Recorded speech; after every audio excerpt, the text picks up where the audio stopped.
السلام علیکم ورحمۃ اللہ وبرکاتہ۔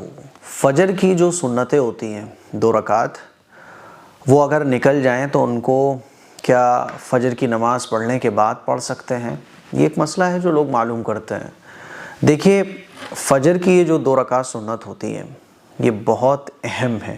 رسول اللہ صلی اللہ علیہ وسلم بہت پابندی کے ساتھ ان 2 رکعت سنتوں کو پڑھا کرتے تھے، اور حضور علیہ الصلوۃ والسلام کا ارشاد بھی ہے کہ دنیا جہان کی تمام نعمتوں سے بڑھ کر مجھے، ان تمام چیزوں سے بڑھ کر مجھے 2 رکعت یہ فجر کی نماز سے پہلے یہ پسند ہے۔ یہ حدیث کا مفہوم ہے۔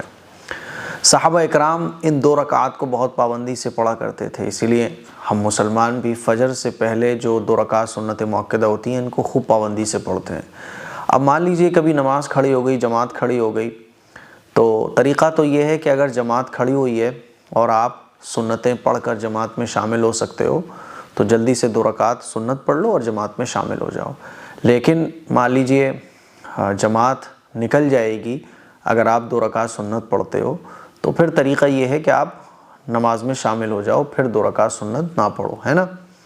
اب بعض لوگ یہ پوچھتے ہیں کہ مفتی صاحب کیا فجر کی نماز پڑھ کر بعد میں ہم 2 رکعت سنت مؤکدہ پڑھ سکتے ہیں؟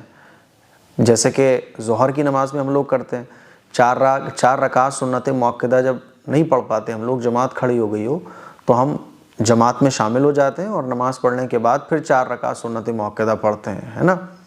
یا 2 رکعت سنت مؤکدہ پڑھنے کے بعد 4 رکعت پہلے والی سنت مؤکدہ پڑھ لیتے ہیں، تو کیا فجر کی نماز میں بھی ایسا کر سکتے ہیں؟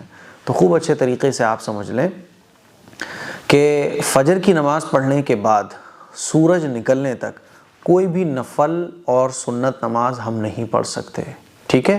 یہ مکروہ ہے، کوئی بھی نفل نماز پڑھنا یہ درست نہیں ہے۔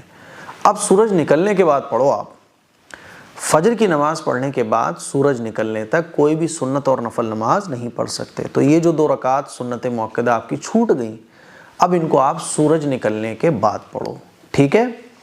اور سورج نکلنے کے بعد نہیں پڑھ پائے تو آپ بعد میں پڑھ لو۔